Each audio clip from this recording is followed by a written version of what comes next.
শিউরি থানার নগরী গ্রামে এক মহিলা তৃণমূল কর্মীকে ধারালো অস্ত্র দিয়ে আঘাতের অভিযোগ উঠল। ঘটনায় চাঞ্চল্য ছড়িয়েছে। আততায়ীকে চেনেন না বলে দাবি ওই মহিলার।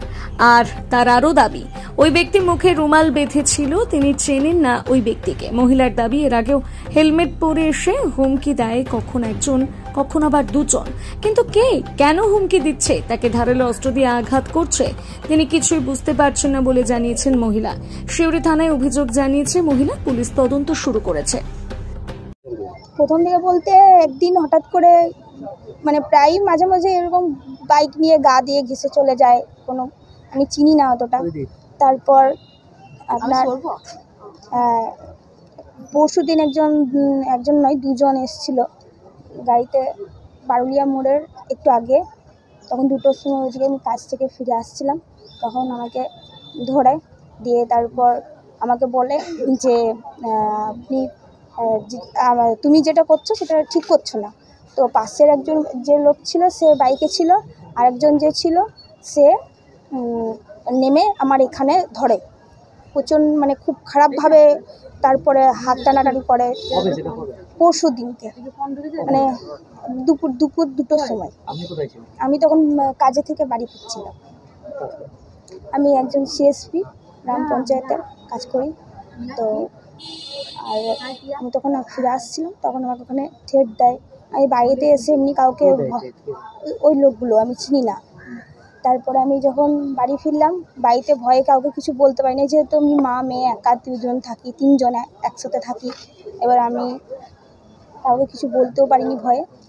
পরের দিন আমি আমাদের বুথ সভাপতিকে জানাই যে এরকম হয়েছে যে আমার সঙ্গে, তো জানিয়েছিলাম।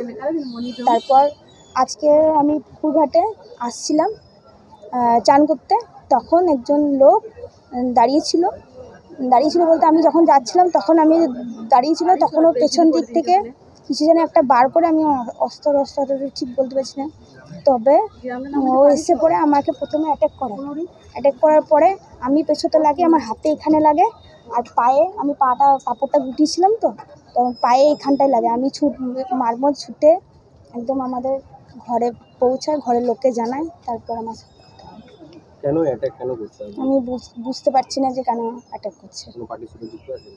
তৃণমূল যুক্ত বলতে আমি কর্মী তৃণমূলের একজন। যারা আপনার উপর হামলা চালালো তারা বলতে পারছি না, না চিনি না। এর আগে আপনাকে থ্রেট করেছে? থ্রেট হ্যাঁ করেছিল। কি বলেছে? বলছে যে তুই যেটা করছিস সেটা ভালো করছিস, তুই যেটা করছিস ভালো করছিস। আমি জানি না সেটা, আমি ওদের কি ক্ষয়ক্ষতি করেছি বা কি করেছি আমি নিজেও জানি না। আপনার স্বামী কোথায় থাকে? স্বামী থাকে বোলপুরে, ও ব্যবসা করে। স্বামীকে জানিয়েছেন? না, আমি স্বামী পরিত্যক্তা, 12 বছর হলো আলাদা আছি। স্বামী কি কোথাও না না না না, স্বামীর সাথে কোনো রকম কিছু নেই, আর ভয় দেখাবে। আপনার আগে কখনো মারধর হয়েছে? না, মারধর কিছু হয়নি। কি মনে হচ্ছে, ওর কোনো রাজনৈতিক কারণ? তা আমি বলতে পারছি না। কোনো দলের সঙ্গে কি কোনো বিরোধ? না, দলের সঙ্গে কোনো বিরোধিতা নাই আমার। এখন আপনি আপাতত একা মেয়ে নিয়ে থাকি প্রথমত, আর কিছুই না। একটা মা মেয়ে, সে কাজ পেয়েছিলাম কোনো রকম করে। তারপরে আমি কাউকে কিছু দোষ করিনি, কোনো দিন কাউকে কিছু ক্ষয়ক্ষতিও করিনি। লিখিত দিয়ে দেবো। দেবী রায়, নগরী পশ্চিম পাড়া। আমি গ্রাম পঞ্চায়েতের একটু কাজ করি।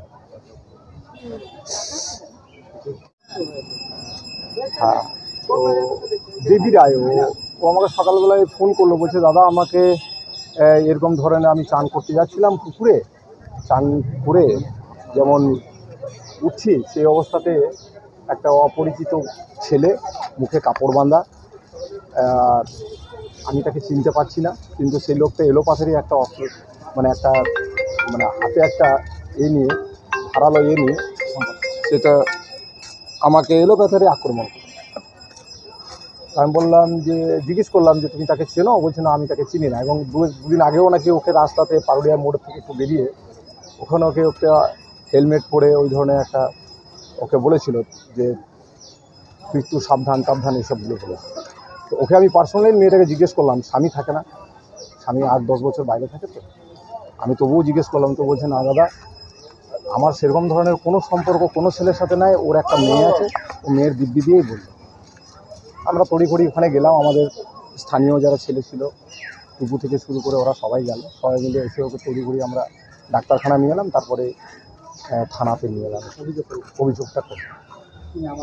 আমার নাম শেখ রাজু, আমি নগরী অঞ্চলের একজন কর্মী, তৃণমূলের।